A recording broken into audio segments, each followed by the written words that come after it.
창세기 백문백답 41번째 시간 성경 연대기와 고고학 간 대화를 시작합니다. 이집트 연대기와 성경 연대기 간 문제들을 먼저 살펴보려고 합니다. 여러분들께서 하나님의 말씀을 나누는 이 일에 함께 하시고 이 채널이 계속 유지되고 발전되길 원하신다면 여러분의 구독, 좋아요, 알림, 댓글이 큰 힘이 된다고 합니다. 부탁드리겠습니다. 안녕하세요. 김홍석입니다. 오늘은 성경연대기와 관련된 궁금한 과제들 가운데 드디어 마지막 과제 12번째 과제의 첫 번째 시간입니다. 지금까지 살펴보면요, 태초에 하나님이 천지를 창조하셨다. 태초에가 언제냐라는 시간을 구했고요. 그 시간이 정말 맞을까? 그것과 관련된 어떤 도전들, 궁금한 과제들이 있어서 쭉 검토를 해오고 있죠. 그 중에서 그죠? 이 12가지 과제 중에서 마지막 과제, 성경연대기와 고고학 간 대화, 어디서 마찰이 발생하고 납득할 만한 답이 존재하는가, 이 과제로 들어온 겁니다. 오늘은 첫 번째 시간이라는 거죠. 고고학과 성경 간에 어떤 문제들이 제기되어 왔는지 이번 시간에는 문제를 살펴보는 시간을 갖겠습니다. 표준 이집트 연대기라는 게 있습니다. 이 연대기가 이제 마네토가 BC 300년경에 만들었다고 전해지는데요. 1왕조부터 30왕조까지 다이내스티 30개 왕조로 일목요연하게 정리를 해놔서 굉장히 편리합니다. 그래서 이제 이걸 많이 기준으로 삼아서 연대들을 산출합니다. 우리가 성경연대기를 살펴보면요, 우리 성경연대기는 노아홍수가 BC 2518년경이다 그랬는데 BC 2518년 하면 여기인데, 그죠? 이집트 왕조는 홍수 전이나 노아홍수 후나 전혀 상관없이 계속되고 있다. 굉장히 큰 문제죠. 이런 것들이 고고학 간의 큰 마찰이라는 겁니다. 정리해보면 일단 방금 말씀드린 대로 노아홍수 시기에도 이집트 역사는 지속되었다. 그러면 노아홍수가 어떻게 된 거냐? 또 이집트 기록에는 요셉이 발견되지 않는다. 그리고 이집트 기록에는 출애굽 사건에 대한 기록이 없다. 이런 거죠. 이런 것들이 이제 문제가 되고요. 첫 번째 문제 살펴보면 이런 겁니다. 노아홍수 시기는요, 표준 이집트 연대기는 BC 300년경 마네토가 30개의 왕조로 분류한 것인데, 성경에 따르면 노아홍수 사건은 BC 2518년경에 일어났습니다. 그런데 표준 이집트 연대기는 고대 왕국이 BC 3000년경 시작된 이래 BC 400년경까지 아무런 문제 없이 왕조를 이어간 것처럼 보입니다. 그래서 표준 이집트 연대기와 성경 연대기를 함께 받아들이게 되면 노아홍수를 단지 가나안 지역에서 국지적으로 일어난 홍수 사건이라고 생각해 버리게 됩니다. 결코 그렇지 않죠. 성경에 따르면 분명히 노아와 가족 8명 제외한 모든 인류가 이때 다 죽었다는 기록을 분명히 우리에게 알려주고 있기 때문입니다. 그 다음에 두 번째 문제는 이거죠. 요셉에 대한 기록 부재. 이집트 기록 가운데 요셉에 대한 기록은 발견되지 않았다. 그래서 진위에 대한 문제가 제기되자 다음과 같은 논리로 추론하면서 문제를 피해왔습니다. 첫 번째는 요셉이 이방인으로서 총리가 될 수 있었던 것은 그 당시가 아마 이민족이 지배했던, 이집트 왕조에 의하면 제15왕조, 16왕조가 힉소스라고 하는 이민족이 들어와서 이집트를 다스렸거든요. 뭐 이제 우리 역사로 보면 뭐 식민지 시대 같은 뭐 이런 시대였다라고 볼 수 있겠죠. 그렇기 때문에 이민족이 다스렸기 때문에 이민족인 요셉이 총리가 될 수 있을 거다, 뭐 이렇게 생각을 하고요. 그런데 그렇다고 치더라도 왜 없냐 그랬더니 이후 이집트는 이민족이 지배했던 이 시기가 굉장히 부끄러운 역사이기 때문에 모든 역사 기록을 없애버렸다는 거죠. 그러면서 그때 요셉에 대한 기록도 다 없어져서 지금 없는 거 아니냐, 뭐 이런 어떤 하나의 추론이고요. 왜냐하면 안 나오니까 뭐 이런 얘기를 해보는 겁니다. 그렇지만 이것은 표준 이집트 연대기 연대하고 맞지 않습니다. 또 세 번째 문제는요, 출애굽 문제인데요. 출애굽을 표준 이집트 연대기에 따르면 자 BC 1446년이면 이때쯤 된단 말이죠. 아메노텝 2세, 그죠? 제 18왕조입니다. 그래서 요셉을 알지 못하던 새 왕이라고 하는 출애굽기 1장 8절, 이때가 아마 힉소스 왕조를 물리치고 새로 들어선 제18왕조 세 번째 계승자인 투트모스 1세, 이 정도가 아닐까라고 이제 추론을 하는 거죠. 왜냐하면 표준 이집트 연대기를 놓고 거기다가 우리 성경 이야기를 끼워 맞춰 보는 겁니다. 그러면서 이제 하셉수트가 바로의 딸 모세를 건졌던 그 사람인 것 같다. 뭐 이렇게 해서 이야기를 끼워 맞추려고 해요. 그러면 아멘호텝 투트모스 1세 이때 기록에 보면 뭐가 모세에 대한 거나 뭐 이집트 노예에 대한 거 뭐 나와야 될 거 아닙니까? 아무것도 없다는 겁니다. 이집트 노예가 아니고 그 히브리인들 노예, 그죠? 전혀 없다는 거죠. 그러니까 이런 어떤 뭐 이 아멘호텝 2세, 하셉수트, 투트모스 1세 당시 기록에는 모세의 존재, 출애굽, 노예 생활 이런 것 전혀 없더라. 그러면 성경이 픽션이냐, 진짜 맞는 거냐라고 하는 문제를 제기하게 되는 거죠. 그래서 이제 또 대안으로요, 후기 출애굽설로 람세스 2세 이때 이 출애굽한 것 같다, 이런 얘기를 합니다. 뭘 갖고? 출애굽기 말씀드리죠. 보면 그죠? 창세기 47장 11절에 야곱 할아버지가 이제 식솔들하고 내려갈 때 그때 람세 땅에 거기서 자리를 잡았다는 게 한번 나왔었고요. 출애굽기 1장 11절을 보니까 감독들을 그들 위에 세우고 그들에게 무거운 짐을 지워 괴롭게 하며 그들에게 바로를 위하여 국고성 비돔과 람셋을 건축하게 하니라. 람셋이란 말이 나오거든요. 여기는 뭐 바로라고 하는 것이 아니죠. 또 출애굽기 12장 37절 이스라엘 자손이 람셋을 떠나서 람셋이라는 단어가 나옵니다. 근데 이게 이제 그 당시하고 안 맞으니까 그러면 혹시 이 람세스 2세 때 출애굽한 게 아닌가라고 또 유추해 보는 거죠. 그러면 이때 그 뭐 기록이 있냐? 전혀 없습니다. 여기도 없습니다. 예, 호주 현장 고고학자 데이비드손은 이런 얘기를 합니다.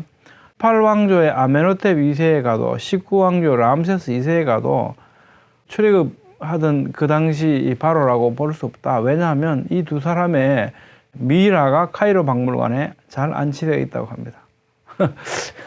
이 모세를 쫓아갔던 그죠? 이 바로는 홍해가 갈라져서 그 속에 들어갔다가 죽어서 없어져야만 하죠. 시체가 있을 수가 없잖아요. 미이라가 있을 수가 없단 말이죠. 그러니까 둘 다 아니라는 거죠. 출애굽이 굉장히 그죠? 이 이집트 기록이 없으니까 굉장히 당황스러운 거죠. 그럼 이게 만들어진 이야기냐? 만들어진 이야기면 굉장히 곤란하죠. 예수님께서도 출애굽 사건에 대해서 얼마나 많이 말씀하셨습니까? 하나님께서도 뭐라고 그랬습니까? 내가 애굽에서 종되었던 너를 끌어온 내가 여호와다, 이렇게 말씀하시는데, 그러면서 이게 출애굽 사건이 그냥 허구라고 하면 곤란하지 않습니까? 이분이 마혼이라는 분인데요, 미국의 갑부입니다. 이분이 영화를 결국 만들었는데, 다큐멘터리 영화를. 왜 그러냐? 이것 때문에 그랬습니다. 출애굽이 실제 사건이 아니라는 것은 유대교의 기초가 근거가 없는 믿음이라는 것을 의미한다. 그리고 그리스도인들에게 있어서는 그것은 예수 그리스도와 신약 성경 기록자들이 틀렸다는 것을 의미하는 것인데, 왜냐하면 그들 모두는 모세와 출애굽을 실제라고 받아들여서 그 바탕 위에 그들의 가르침을 세웠기 때문이다. 나는 평생 성경의 이야기들이 사실이라고 믿어왔다. 어떤 사람들은 아무런 증거도 필요 없으며 단지 믿음을 가지면 된다고 말하는 것을 나는 알고 있다. 그러나 어떠한 구체적인 증거도 없다면 여태껏 나는 거짓 속에 믿어오고 있는 것이 아닌가. 그리고 나의 자녀들과 손주들에게 대해서는 어떤가. 그들은 그들의 믿음을 무엇에 담아야 한단 말인가. 당신이 이러한 이야기들을 믿든 믿지 않든 간에 무엇이 진실인지를 아는 것은 중요하지 않겠는가. 생각하면 생각할수록 나는 여기서 멈출 수가 없다는 것을 더욱 깨닫게 됐다. 이러면서요, 막 고고학자들을 찾아다니고 이 현장들을 이렇게 찾아다니면서 엄청난 돈을 들여서 다큐 영화를 만듭니다. 그러면서 이제 영화를 Patterns of Evidence Exodus에서 이 영화를 내놨습니다. 다행히도요, 여러분들께서 유튜브 들어가서 Patterns of Evidence 이렇게 치시면 한글 자막이 달린 이 영화가 올라가 있습니다. 이게 뭐 합법적인지 모르겠는데 여러분들께서 보실 수 있습니다. 네, 한번 꼭 보시면 좋겠습니다. 출애굽 다큐멘터리 영화 Patterns of Evidence Exodus를 출시했습니다. 2015년에 나왔네요. 시나이 반도 자발무사의 문제점을 보면요, 이제 출애굽에 관한 겁니다. 시나이 반도는 이집트 지배 지역이었습니다. 그죠? 근데 출애굽에서 여기에 시나이 반도 여기에 갔다 이렇게 얘기하니까 야 이상하다. 이거 어떻게 이집트의 세력권에서 벗어나야 되잖아요. 그런데 여기가 출애굽에서 이제 머물렀던 시내산이라고 그러면 굉장히 이상한 거죠.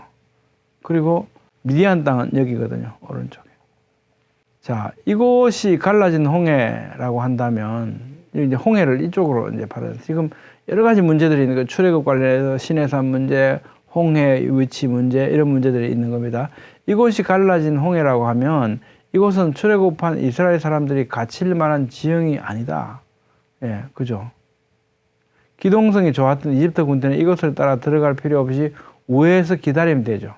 뭐하러 갈라진 홍해에 따라 들어가서 다 숨을 당해서 죽느냐는 거죠. 예, 만약에 이게 홍해라고 한다면 샥 가서 그죠? 이리 간다. 그럼 말 타고 이리 가서 기다리면 되잖아요.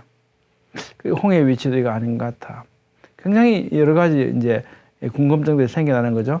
또 람세스에서 자발무사까지, 이게 자발무사 여기거든요. 여기 시내산이라고 이제 우리가 알려져 왔지 않습니까? 이게 280km밖에 안 된다는 거죠. 여기서 11개월 동안 안전하게 지낼 수 있겠는가라는 겁니다. 이집트 지령인데다가 이 이상하다. 뭔가 그러니까 시내산 위치도 안 맞는 것 같다는 거죠. 출애굽 관련해서 또 여기 무사산 이제 모세산이라고 하고 시내산으로 알려져 있죠. 여기는 보면 무사산 주위에 구리, 공작석, 터키석을 캐는 이집트 광산들이 있었대요. 여기에는 이집트 광부들과 군인들이 주둔하고 있었다고 합니다. 근데 출애굽해서 여기 가서 11개월 동안 머물렀다. 그 이상하다는 거죠. 다 무언가가 석연치 않다는 거죠. 이 출애굽 사건 진짜냐라는 겁니다. 이런 고고학적인 문제들, 도전들이 있는 겁니다. 그리고 이 시나이 반도는요, 홍해 사건 때까지 한 번도 다른 나라에게 지배받은 적이 없다는 겁니다. 이집트 역사에서 보면요, 침범 당하지 않았다. 모세는 이런 주위 사정을 잘 알고 있었다. 그리고 이 강 이름이 여기 있는 강이 있잖아요. 이게 리버 오브 이집트예요. 애굽강입니다. 애굽강. 이게 애굽령이었다는 거죠. 애굽령. 그런데 이집트로부터 탈출해서 여기서 머물렀다는 것이 안 맞지 않냐 이런 어떤 문제 제기죠. 그리고 무사산 아래에는 1만 명도 들어설 자리가 없다는 겁니다.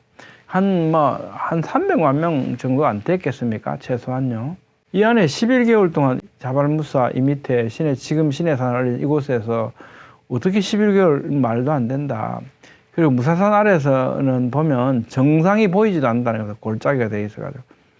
그리고 여기 이제 불탄 자국도 없다. 불탄 자국 뭐냐면 하나님께서 이제 나타나실 때 막 온기가 막 연기같이 막 피어오르고 그랬지 않습니까? 그 막 불탄 어떤 시내산인데 전혀 그런 자국도 없다는 거죠. 그래서 이게 뭐가 스토리가 다 안 맞다. 이게 문제가 있다는 거죠. 그럼 왜 지금까지 무사산을 시내산으로 알려왔냐면요. 4세기경에 로마의 콘스탄티누스 대제가 어머니 헬레나를 중동으로 보내서 자신이 환상에서 본 지역을 알아보도록 했답니다. 헬레나는 시나이 반도의 무사산 부근에 지금 이제 시내산이라고 하는 거죠. 시나이 반도에 있는 그 산입니다. 그 산 부근에서 베두인족들로부터 여기서 불타는 떨기나무를 발견했다고 들었답니다. 그리고 얘야 여기 같아 이런 얘기를 한 거죠. 그리고 아무런 성서적 역사적 증거도 없이 황제의 칙령에 따라서 이 지역을 선택합니다. 지금 있는 시나이 반도에 있는 그 시내산. 유대 백과사전에는요, 이곳이 시내산이라는 유대 전성이 없다라고 명시하고 있다고 합니다. 이곳은 진정한 시내산이라는 아무런 과학적, 고고학적 증거 없이 선택되었다는 겁니다. 그리고 이어서 6세기경 유스티니아우스 황제 때 성 까트리나 수도원, 그 밑에 보면 까트리나 수도원이 있거든요, 지금. 그 수도원 성벽 건립 때 공식적으로 다시 시내산이라고 다시 한번 칙령을 내리게 됩니다. 고고학적 발굴, 이런 것들과 굉장히 많이 마찰을 일으킬 수밖에 없겠죠. 그러면서 이제 타임지에 보면 드디어요, Is the Bible fact or fiction? 야, 성경이 사실이냐? 이 꿈의 이야기 아니냐? 라는 거죠. 모세가 10계명 돌판을 들고 있는 이걸 보면서 이거 픽션 아니냐? 이런 얘기를 하는 거죠. 이게 이 타임지가 1995년 판인데요. 그 당시에 이제 캐서린 캐년이라고 하는 고고학자가 그런 발표를 하게 됩니다. 구약 성경의 어떤 부분은 증거가 없거나 못 쓴다. 예를 들어서 이스라엘 백성의 노예 생활, 모세의 존재, 출애굽, 여호수아의 정복 전쟁과 같은 것들이다. 여호수아 정복 전쟁은 여리고성 전투를 말하는 거죠. 이것도 우리가 나중에 살펴봐야 할 문제가 됩니다. 여러분 생각 어떻습니까? 고고학적 발견들을 어떻게 해석하느냐가 굉장히 관건인데요. 그 가운데 특히 연대 문제는 매우 중요한 요소입니다. 우리가 이걸 대답할 수 없다면 굉장히 석연찮겠죠. 저는 고고학자는 아닙니다만 많은 분들이 많은 연구를 하셨고요. 그걸 공부해서 여러분들과 함께 나누도록 하겠습니다. 여러분들께서 하나님의 말씀을 나누는 이 일에 함께 하시고 이 채널이 계속 유지되고 발전되기를 원하신다면 여러분의 구독, 좋아요, 알림, 댓글이 큰 힘이 된다고 합니다. 감사합니다.